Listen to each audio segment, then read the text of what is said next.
Good evening and welcome to the March 11th meeting of the Murfreesboro City School Board. We're glad to have all of you with us in the audience tonight, parents and friends of these young people that are going to perform for us. We're also glad to have those that are at home watching.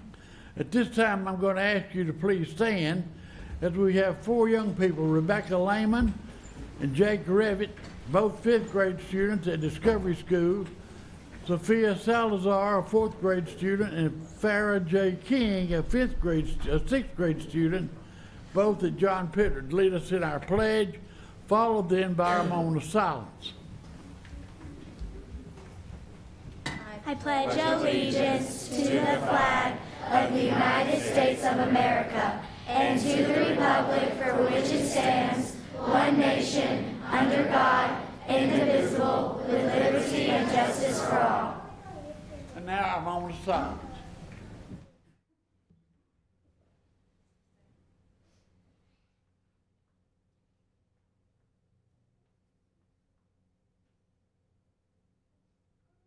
Thank you.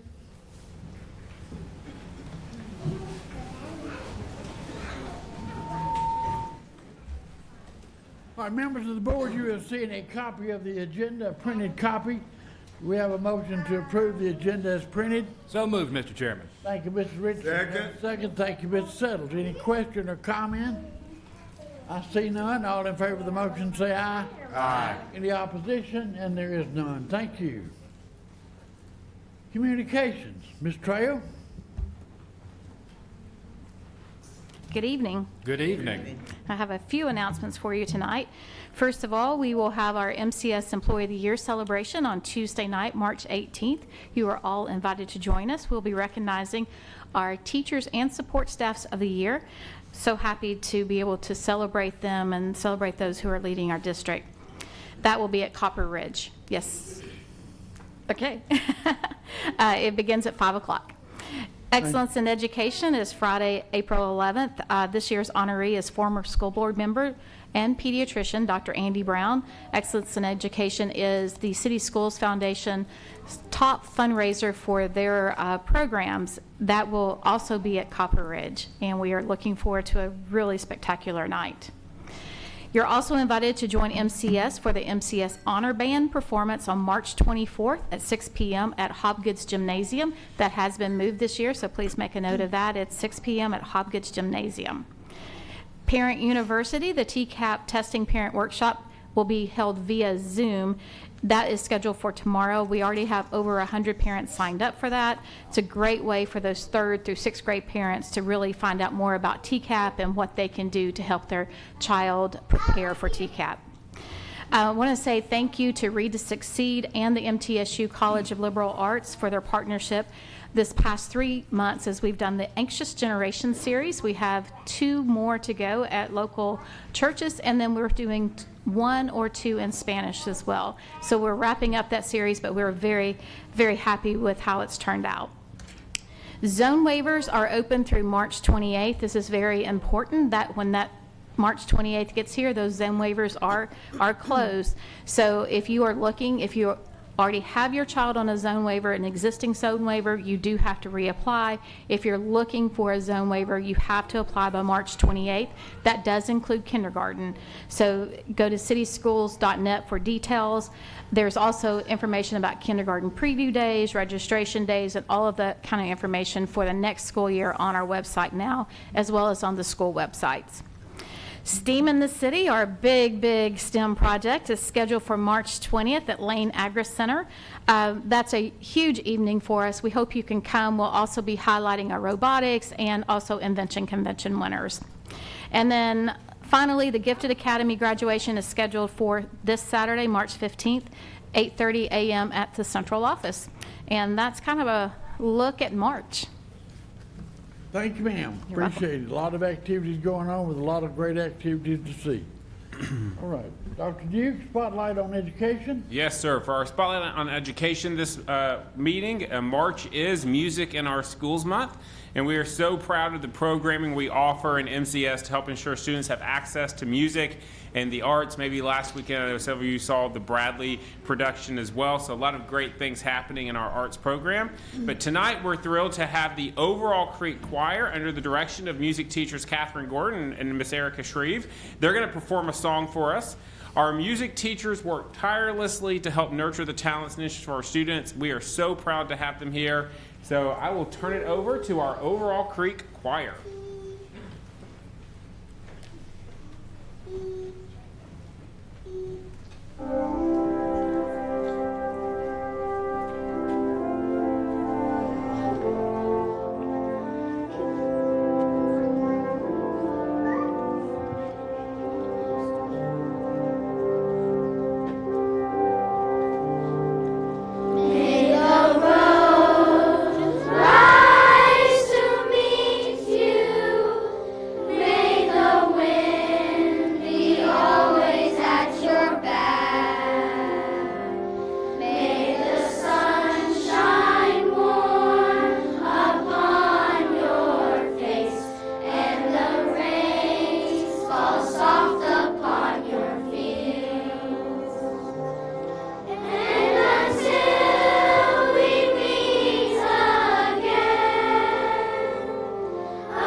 Thank you, Overall Creek, for your performance tonight. And Mr. Campbell, I think we can all agree what a great job they did. To our families in the audience, we would love to have you stay for the rest of our meeting, but I can promise you the most entertaining part is now behind you. So if you would like to slip out, if it's okay with the chairman, we can pause and let them. Fine, yes, sir.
They did not. The other one was to change from 21 to 23.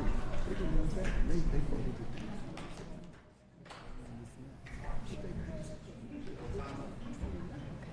that. All right, thank you. All right, Dr. Duke, you have a special presentation, I think. Yes, sir. We have a special presentation tonight, and I would like to invite our state representative, Mr. Charlie Baum, to the podium for the presentation. All right, thank you. Good evening, sir. Good evening. Good evening. Thank you all for having me. I'd like to invite Gwen and Miss Janie Campbell and Alana Campbell up for a presentation. While they're coming up, first on behalf of the Rutherford County delegation, want to pass our condolences on to you for your loss. But we want to take this opportunity to recognize Mr. Rich's life and the way he gave of himself as a teacher, and the way he impacted so many lives in this community. I know that when word of Mr. Rich's passing spread, it was interesting to me how so many families in this community had been impacted by Mr. Rich. It seemed like every family had a child that he had taught. Now, Mr. Rich taught at Irma Siegel Elementary, usually kindergarten. That's just one class in the school and only one school among many in Murfreesboro, and yet it seemed like he had impacted so many families. Essentially, every family had a story about Mr. Rich, and my family was no exception. I've got 3 kids. They've gone to the Siegel schools, grades K through 12. All 3 have graduated. And my second and third children had Mr. Rich in kindergarten. And so Mr. Rich impacted our family. We, through Mr. Rich's instruction, discovered that he not only taught the basics, reading, writing, and arithmetic, but he taught other skills about how to be honest and trustworthy, how to be good people, how to be good human beings. And I want to share one thing with you. Mr. Rich had what were called Rich's Rules, and it's been 15 years since my children had him, but we still have Rich's Rules. We were able to put our fingers on this, and I'm going to read just a couple of them to you because it shows that more than just math and English were going on in the classroom. Mr. Rich was teaching some of the following. Rule number 1, life is not fair. Rule number 2, have good friends and good manners. Be nice to animals. Don't lie. Don't argue with authority. Don't call Rich mama. You can't always get what you want. Do the right thing just because it's the right thing to do. Never ever give up. Winners don't quit and quitters don't win. A good kid takes care of himself. A better kid takes care of others. Be dedicated to learning. Never stop learning. Think about the consequences of your actions before you act. You can't have any pudding if you don't eat your meat. I know what that's from. Do something extra nice for someone each and every day. And number 16 on this list, it says Lillian's Rule. I know that that's Lillian Cody because I know she was in that class. And this must have been a rule that she was fond about, and Mr. Rich added it to his list. Her rule was, don't pretend like you don't hear the man when you do hear the man. And I think it's kind of interesting that Mr. Rich was flexible, and he was willing to add other people's rules to his list when they had good ideas. I think this just speaks to the impact he had on so many people in the community, including my kids and my family. So on behalf of the Tennessee General Assembly, I want to present you all with this proclamation from the Tennessee State House and the Tennessee State Senate, recognizing the impact he had on so many lives as a teacher and as an individual.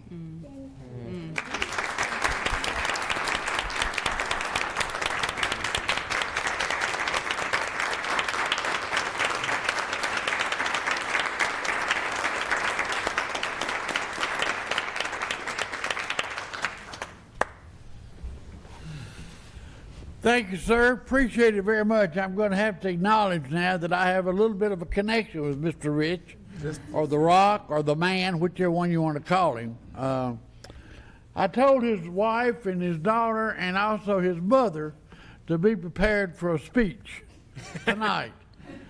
And they all told me no. Wonder why. I can't imagine why. But we do appreciate it, Charlie, very much. Rich was a unique individual. I can say that because I'm related to him, or was, is, still am. We're proud of the work he did, and it's amazing, like you said, the number of lives that young man touched down through his years of public education. And he not only taught kindergarten, but he also taught second grade. He taught special ed. He taught the gifted. And I guess that's about it. But he sure did have a lot of influence, that's for sure. But thank you again very much. We really do appreciate it, and we're so grateful for you and what you do in the state legislature. Thank you once again.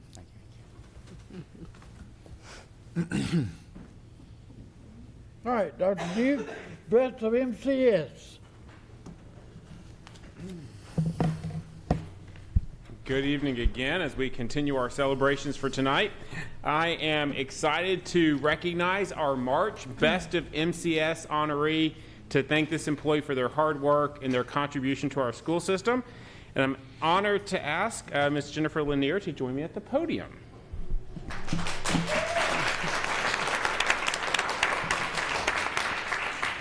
Ms. Lanier is one of our amazing school nurses, and she is currently serving at the Discovery School. She has been a school nurse for 19 years, with all 19 of those occurring in Murfreesboro City Schools. In addition to Discovery School, she's also been the school nurse at Black Fox Elementary, where she served for 10 years. Our school nurses play a pivotal role in ensuring that our students are ready and able to learn, and we are just so thankful for the work they do. Nurse Lanier was nominated for this honor by a Discovery School teacher who said, "Nurse Jen takes care of our students, faculty, and staff each and every day. She is not only always willing to help with the physical injuries that may occur during the school day, but she's also has unbelievable compassion and is present for emotional support for all who need it. I am so lucky to work so closely with her each day." Her nomination said, "Heather is always positive, upbeat, and friendly. She is a smiling face that greets our guests and a cheerful voice for our announcements and dismissals, and she always has something nice to say." The sentiment was shared by our nursing supervisor, Miss Brandy Garland. Miss Garland said, "Jennifer Lanier is an incredible school nurse who is not only loved by her peers, but is also deeply trusted throughout the district." Nursing supervisor Miss Garland said, "Jennifer goes above and beyond in caring for our students and staff at Discovery, always making sure everyone's well-being is the top priority. She is dependable, she is knowledgeable, and she consistently goes the extra mile to ensure our students get the care they need. In addition, she's a mentor to our new nurses, offering valuable guidance and helping to elevate the school nursing program as a whole is part of what she does. She is often the go-to nurse for support throughout the district, and Nurse Garland told me, I often hear, well, let me give Nurse Jen a call. I'm sure she'll know the answer to this." She is the epitome of a team player that displays great leadership skills. Finally, she said, "It is an honor to praise Jennifer's work, as she is more than deserving of this recognition, and we are so fortunate to have her on the team." Nurse Lanier told me that she loves being a school nurse and the many facets of the job.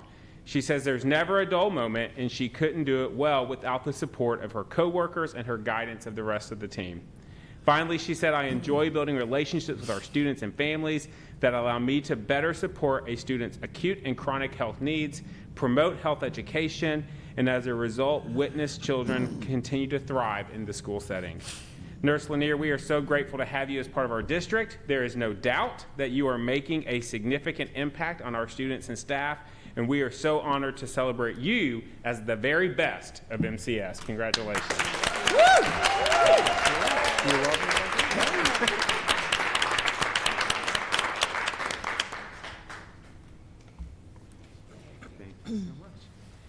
And we actually have one other tonight as well, if that's all right, Mr. Campbell. Yes, sir. We are also celebrating another one of our employees tonight who has just recently earned a state recognition because of the work she's doing right here in Murfreesboro City, and I'm thrilled to ask Miss Autumn DePriest to join me at the podium.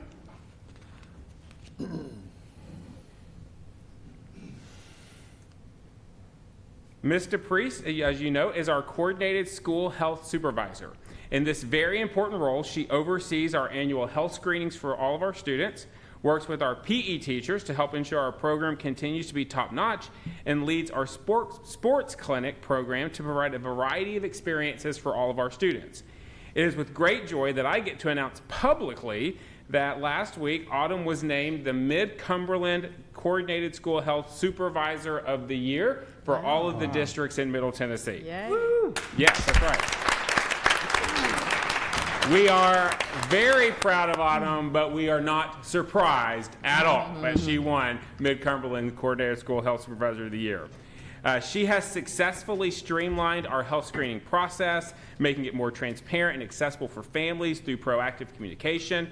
Her dedication to improving parent engagement has been commendable, ensuring that families are well informed and involved in their children's health initiatives. Additionally, she enhanced the implementation process across our schools with a solid and effective plan, demonstrating her organizational skills and her strategic thinking. Furthermore, Autumn has shown remarkable initiative in expanding our sports clinics for our elementary school students. These clinics, which include sports from basketball, pickleball, tennis, and cheerleading, not only promote physical activity, but also provide free opportunities for students. Her partnerships with our city's Parks and Recs Department and the Middle Tennessee State University have been pivotal in making these opportunities available to our youth. Autumn is just a stellar example of student-centered leadership that helps us achieve our mission of assuring our students are both academically successful and personally successful. There is no doubt that her work is helping us guarantee that this mission is occurring both inside and outside of our classroom.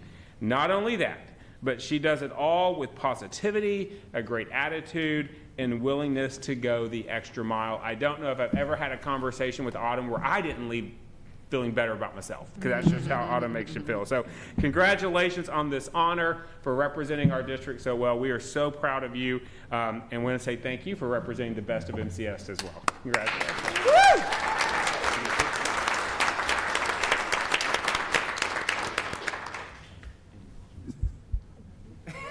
You can take this for you as well. I told her she was welcome to say something as well, and she passed, but she's great. Thank you, She Autumn. wouldn't talk? We want to feel better about ourselves too. I don't think we got enough time for that. We need a full-time therapist for that. All right, next item on the agenda is the consent items. Do we have a motion to approve the consent items? So moved. Thank you, Ms. Moore. Have a second. Second. Thank you, Ms. Long. All in favor say aye. Aye. Any opposition? I see none. Thank you. We bypassed public comment, but we don't have anyone to speak publicly tonight. Is that right? Okay, good deal. All right, action items. Approval of the board policy 5.306, military leave. Yes, sir. Board Policy 5.306 discusses our procedures when teachers go on military leave that are part of our armed forces or National Guard. There's been no changes to the policy as a whole, but the statutory citations for this policy have been revised so that they now include the relevant federal citation along with state law. Again, there are no major changes to the policy, just the citations, and we are recommending approval as presented. So moved, Mr. Chairman. Thank you, Mr. Settles. Do we have a second? Second. Second. Thank you, Ms. Price and Ms. Dodd. All right. Any question or comment? I see none. All in favor say aye. Aye. Any opposition? And there is none. Thank you. Board Policy 5.802, qualifications and duties of the Director of Schools. TSBA updated the model policy language for Policy 5.802 to include both the statutory and state board rule language regarding the Director of Schools' responsibility to inform the Office of Educator Licensure for educators who have been suspended or dismissed or who have resigned following allegations of conduct that, if substantiated, would warrant consideration for license suspension, revocation, or formal reprimand. Again, we are adding TSBA model language, and we are recommending approval as presented. We have a motion to approve Policy 5.802, qualifications and duties of the Director. So moved, Mr. Chairman. Thank you, Mr. Settles. We have a second. Second. Thank you, Ms. Dodd. Any question or comment? I see none. All in favor say aye. Aye. Any opposition? And there is none. Thank you. Approval of contract with United Way. We are seeking approval of the attached use agreement with the United Way of South Central Tennessee. This agreement will help us establish a resource center on the campus of Mitchell Nelson Elementary to support our MCS families. This center will provide resources and services, strengthening community partnerships, and enhancing support for students and families in need. The agreement outlines the terms of use, ensure alignment with district policy and operational needs, and the proposed use agreement has minimal fiscal impact on the district. Our only contribution is limited to providing space within Mitchell-Nelson's campus for the center's operation. United Way will be responsible for all costs associated with staffing, office supplies, operational needs, and so on. Again, the Resource Center, the design of this is to serve as a hub for integrated support services for students, families, and the residents of Mitchell-Nelson. This work will help remove barriers to accessing essential services and build stronger school community connections. The resources that United Way is planning to offer at this location would include case management, wraparound services for families that are part of the ALICE population, which is asset limited, income constrained, but also employed, help family navigate housing needs, other support such as immediate food needs, literacy, ESL services, parenting support, peer connection. We really think it could be a really strong partnership to have United Way actually operating on the campus. So from a logistical standpoint, if you're familiar with Mitchell-Nelson, there's actually a building in the back of the campus that's not connected to the school, that has a separate drive, that is where we're looking at using this building to better meet the needs of the community. So this use agreement would help us get started with that, and I'm happy to answer any questions you may have. All right, do we have a motion to approve the contract with United Way? So moved, Mr. Chairman. Thank you, Mr. Richardson. We have a second. Second. Thank you, Ms. Long. Any question or comment? I see none. All in favor say aye. Aye. Any opposition? And there is none. Thank you. All right, approval of contract for architect agreement at Bradley. The district is requesting that the board approve the attached agreement with Johnson & Bailey Architects to begin the procurement process for the ceiling renovations at Bradley Academy. This agreement provides the architectural service needed to move the project forward, ensuring the work meets the safety and design standards. Approval will also allow MCS to take next steps in planning and execution. The cost of the Johnson & Bailey agreement is a fixed fee of $60,000. The estimated construction cost of the entire renovation project is projected to be between $450,000 and $500,000. Funding for this is through the county shared bonds, and this project has been approved through the CIP by both the school board and the city council. The board may remember this will be the third year we've done ceiling work. 2 years ago, we replaced the inside ceilings at Mitchell-Nelson. Last year, we did it at Hobgood. It's a very intensive project that we try and get done during the summer months, but this will be the third time we've done it. And so we are recommending approval of this so we can start that process. And then this will be the last building where we're looking at replacing the internal ceilings for now. Do we have a motion to approve the contract? So moved. Thank you, Ms. Moore. We have a second. Second. Thank you, Ms. Price. Is this all the ceiling in both upstairs and downstairs, the whole building? It's not the whole building. I'm going to let Mr. Barch talk specifically what part of the building will be impacted by this. Good evening. It's typically going to be mostly going to be what we refer to as the older part and upstairs. So it's mostly classrooms and the hallways that are associated with those classrooms. I guess all the classrooms upstairs are older part, aren't they? Yes, sir. Yes, sir. All right, sir. Thank you. Any other questions? So how will this affect the cleaning for the summer? Well, we've refined it. There's a lot that AVM has been able to help us with. I'll be honest with you, 2 years ago, we muddled through it. We got it done. Last year was much better. So hopefully the third time's the charm. And I just found out the deadline is the July 27th, literally before I walked in here, for them to be completed with that construction. Okay. And then ABM has worked with us to hit it hard. They work almost all weekend and the nights to get ready.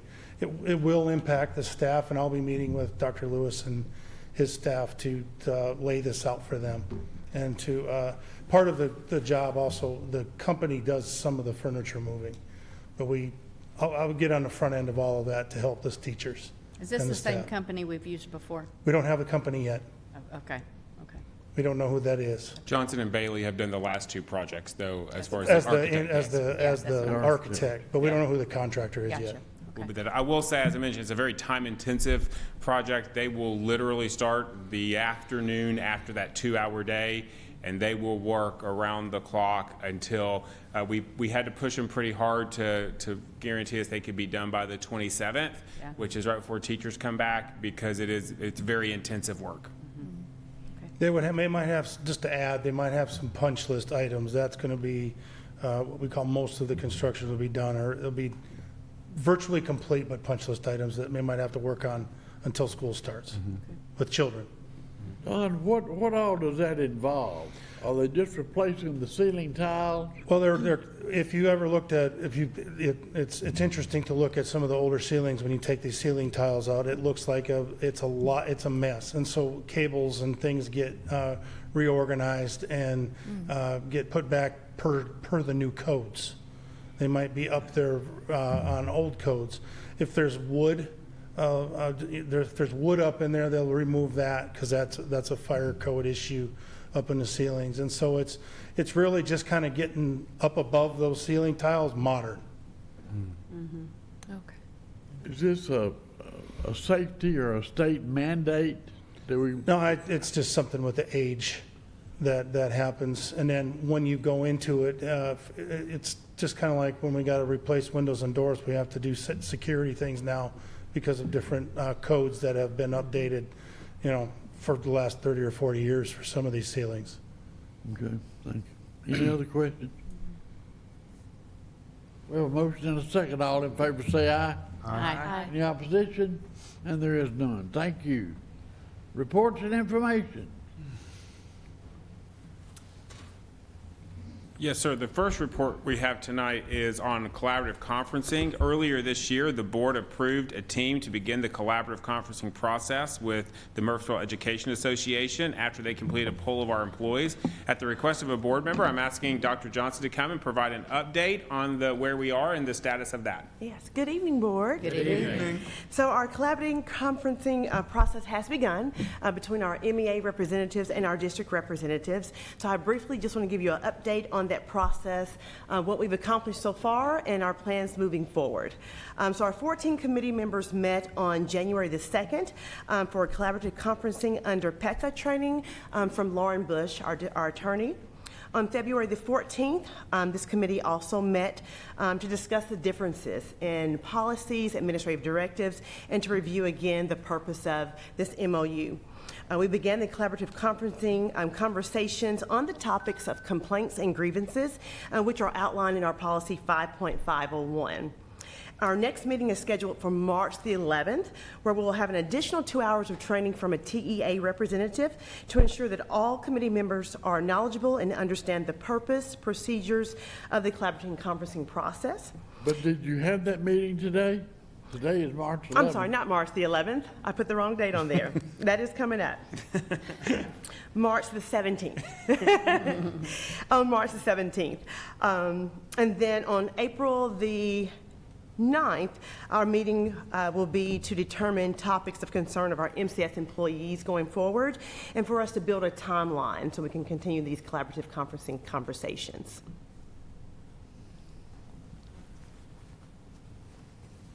Any questions? I have a question. Okay. So the end result of the process is this MOU, a memorandum of understanding that's between teachers and administration, essentially? Is that kind of what Yes. the outcome is? And so the purpose of that, I mean, do we view that like a retention and recruitment kind of tool, or is it just to have clear rules, or kind of what's the So purpose it's of that final product? MOU is really to address any concerns that any of our employees within Murfreesboro City Schools have as far as our policies, procedures, and we come together as a committee to discuss those concerns and see if we can come to an agreement on any changes that we recommend to the board or anything we would like to do within the district. It can be used as a recruitment and retention. That's not the initial purpose for it. We most definitely want all of our teachers and our employees to be happy with Murfreesboro City Schools. Sure. Okay. Thank you. If I can clarify, just to clarify that the agreement would be between the union and the board. So it's And an us. agreement between the board. So the district team is working on behalf of the board, which is why y'all appointed Right. that committee. And then they would, if the need for an MOU was developed, they would bring it, but the agreement is between the board and the teachers union. So is there a survey process with our employees? For this process? No. Is there We a do survey surveys process to throughout bring the year. grievances to the table or anything? Not from the district. Okay. If I can add just to that, just as the board elected or voted for the district team to be represented on behalf of the board, MEA, when they were the professional union that was chosen through the polling process, they selected a team. So they have representatives. I think you said there's 14. There's so 14 and 70. 7 and 7 From each school. So they have representatives that MEA has selected, just as the board has representatives that we have selected. But we typically get our feedback again from we do surveys throughout the year. We do our climate surveys as well as Dr. Duke does his roundtable. So we get our feedback throughout the year. Okay, thank you. This is done every 3 years, am I correct? Yes, sir. For the MOU? Agreement, if Is there's the a need for it. process today basically the same as it was 3 years ago? Yes, it would be. No difference in communication and all that sort of stuff? I don't know about communication, but the actual process for developing an MOU would be the same. Okay. All right, thank you. Any other questions? All right, director's update?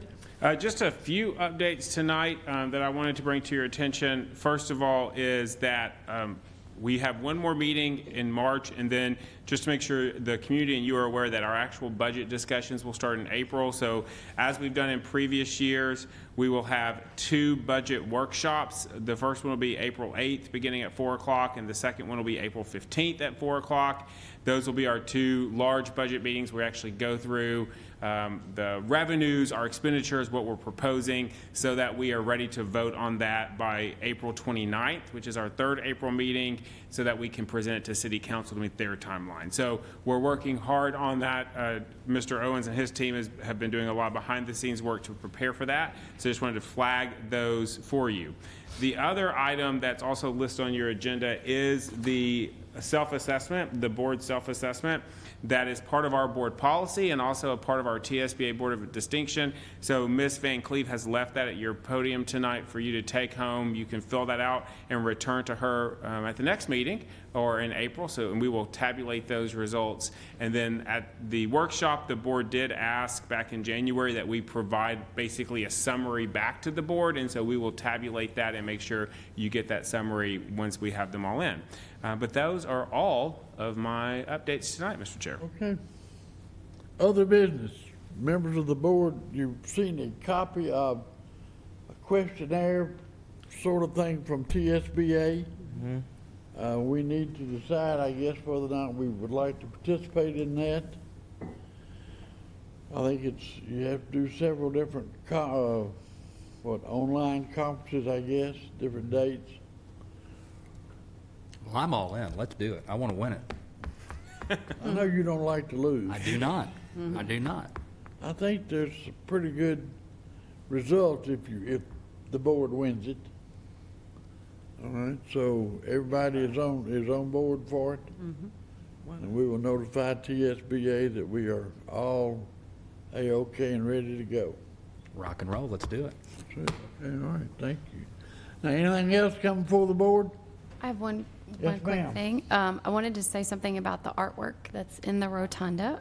There is artwork on the rotunda. It's a preview that was placed out there this week, and it's part of our Murfreesboro City Schools art show. So if people find themselves at City Hall, they can take a look at that artwork. I think any of us that got to see the play at Bradley the other day, last week, it was amazing. I thought those young people did a wonderful job. And it was just well done and put together and. The costumes and the makeup. Oh, I know it, I know it. goodness. We even saw a backflip. It was nice. And even me and Jeanette and Miles enjoyed it together. Anything else come for this illustrious board tonight? If not, do we entertain a motion to adjourn? So move. Ooh, that was quick. Any second? All in favor? Get out of here. Good night. Thank you. All right.